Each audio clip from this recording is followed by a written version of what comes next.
Divers have made quite a discovery off the wreck of a German U-boat. It was sunk by the U.S. Navy In 1991, two divers dropped into the Atlantic 60 miles off New Jersey, expecting to explore another forgotten shipwreck.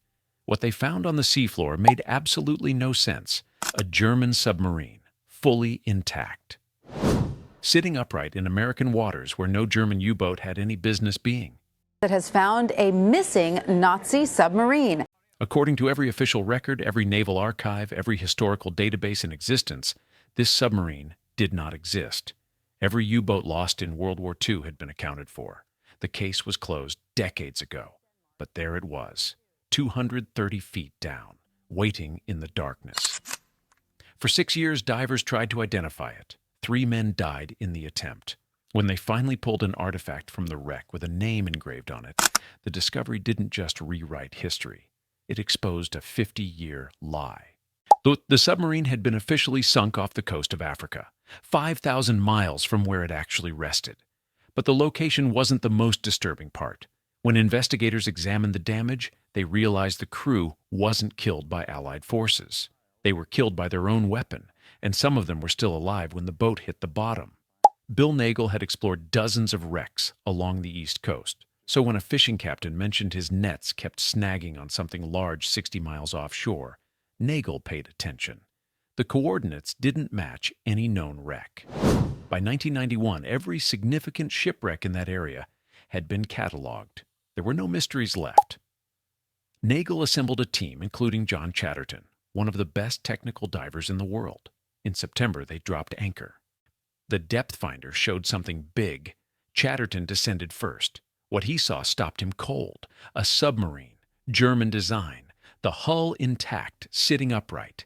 Hatches closed, almost preserved. He surfaced, confused. No German submarine was recorded lost anywhere near New Jersey. He contacted the Naval Historical Center. Officials dismissed the claim. The records were clear. All U-boat losses had been accounted for, but Chatterton had touched the steel. Someone was wrong. Either the divers were mistaken or every naval archive in the world had missed something for 50 years. They gave it a temporary name. U-Who. U-869 was a long-range attack submarine built to cross the Atlantic and hunt Allied shipping. Commissioned in January 1944, the boat spent months training its crew. The commander was Helmut Neuerberg, 29 years old. The war had burned through experienced officers faster than Germany could replace them. The crew numbered 56 men. Most were barely 20. Some were teenagers. By late 1944, the U-boat service had become a death sentence. Earlier in the war, German submarines had terrorized the Atlantic, but the Allies had adapted.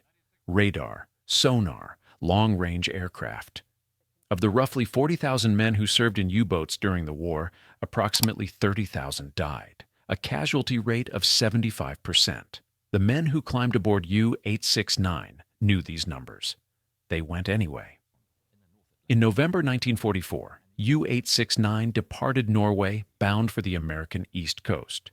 56 men sealed inside a steel cylinder, sailing toward a coastline they would never see. U-869 was never heard from again. After the war, naval historians accounted for every submarine lost in combat. For U-869, the determination seemed straightforward. On February 28, 1945, Allied forces reported attacking a submarine off Morocco near Gibraltar. When analysts matched the date and location, U-869 fit the profile. The submarine had stopped responding around that time. The conclusion was obvious. U-869 was sunk off Gibraltar. Case closed. The families were notified. For nearly 50 years, no one questioned it. The wreck site was brutal. 230 feet of freezing water, unpredictable currents. Visibility that ranged from acceptable to zero. At that depth, nitrogen narcosis impairs judgment. Divers describe it as being drunk. Simple tasks become confusing. Every breath consumes air 7 times faster than at the surface. The submarine's interior multiplied every danger. Jagged metal, collapsed compartments, silt that turned into blinding clouds with the slightest movement. Despite the hazards, the divers kept returning. Chatterton made dive after dive. He found human remains almost immediately. Bones scattered through the control room. He found artifacts, dishes, equipment, personal items, but nothing with a name, nothing with a hull number. Every identifying mark appeared to have been removed intentionally. Then the wreck started claiming lives. In October 1992, Chris Rouse and his son Chrissy descended to the submarine. Both were experienced. Both understood the risks. Something went wrong. They stayed too long, went too deep.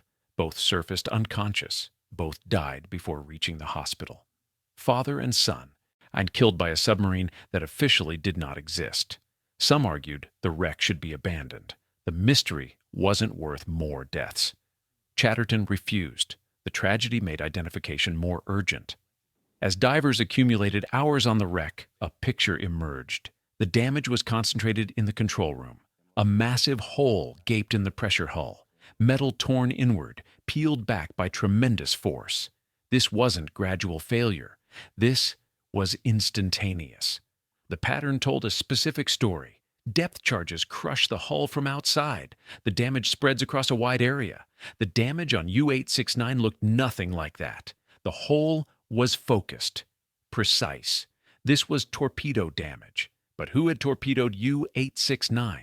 Allied records contain no submarine engagements near New Jersey. No destroyers reported attacks. No aircraft claimed kills. There was nothing.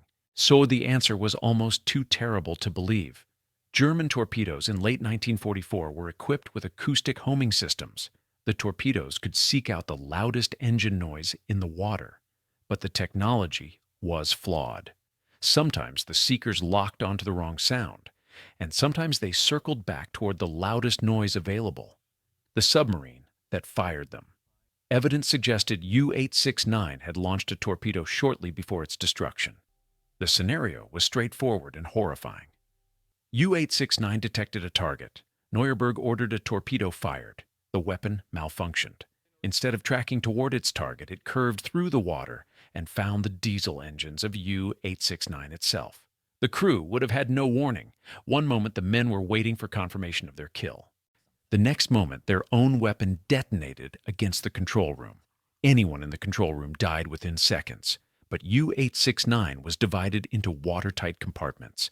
The men in the forward torpedo room and aft engine spaces were separated by heavy steel doors. Not everyone died in the explosion. The distribution of remains revealed something terrible. Most bones in the control room showed violent trauma. These men died instantly, but remains were also found in the aft compartments. These sections showed no blast damage. The men in those compartments survived the initial impact. When the torpedo detonated, the control room flooded instantly, but the aft compartments were sealed. The men inside would have felt the explosion, heard the water, felt the deck tilt. They would have known exactly what was happening. Read 230 feet is not survivable without decompression. Even if they could open a hatch, they couldn't reach the surface alive. They were sealed inside a steel coffin with no possibility of rescue. The lights would have failed. The men would have gathered in darkness, feeling the hull groan, waiting for the end. The descent takes minutes. The air lasts longer. Those men had time to understand their fate before it arrived. In 1997, 6 years after the first dive, Chatterton found what he'd been searching for, a knife buried in silt. Engraved on the handle was a single word: Horenberg. Research confirmed Martin Horenberg was a torpedo man assigned to U-869. His knife was now in Chatterton's hands, recovered from a submarine that officially sank 5,000 miles away. The impossible wreck had a name, if 50 years of official history were wrong. The identification sent shockwaves through the naval history community. German historians were skeptical. The records were clear, but Chatterton had evidence that couldn't be dismissed: the knife, photographs, construction details. The historians reviewed the evidence, then quietly began amending half a century of documentation. U-869's final resting place was corrected from African waters to American waters. For the families, the implications were far more personal. For 50 years, relatives believed their sons died off Gibraltar. Some had made pilgrimages to the Moroccan coast, They'd thrown flowers into waves that carried them toward an empty ocean 5,000 miles from the actual grave. When Chatterton contacted German families, reactions were complicated. Some expressed profound gratitude. Finally, they knew the truth. Others were devastated. Grief they'd processed decades earlier returned with unexpected force. The hardest conversations involved how the men died. Some families learned their relatives were in the control room. Those men died instantly. Other families learned something worse. Their sons had been in the aft compartments. They'd survived the explosion. They'd sealed the doors and listened to the forward sections flood. They'd waited in darkness. Friedrich Neuerberg, brother of Commander Helmut Neuerberg, traveled from Germany to New Jersey. He stood on a boat positioned above the wreck. Below him, 230 feet down, his brother's submarine rested. He dropped flowers into the water. They floated briefly, then scattered. 50 years of wondering had ended. U-869 sits 60 miles off New Jersey, closer to Atlantic City than to Gibraltar, where the world believed it rested for half a century. 56 men remain inside. Most were younger than 25. They left Germany believing they were sailing toward Africa. They ended up in American waters, killed by their own torpedo, filed in the wrong location, forgotten in the wrong ocean for 50 years.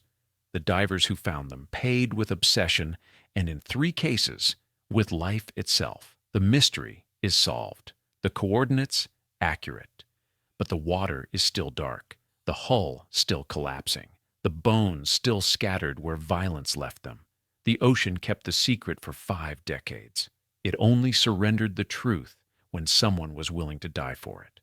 What do you think about the price of historical truth? Drop your thoughts below and subscribe. Because there are dozens of other wrecks still waiting with secrets the official records got completely wrong.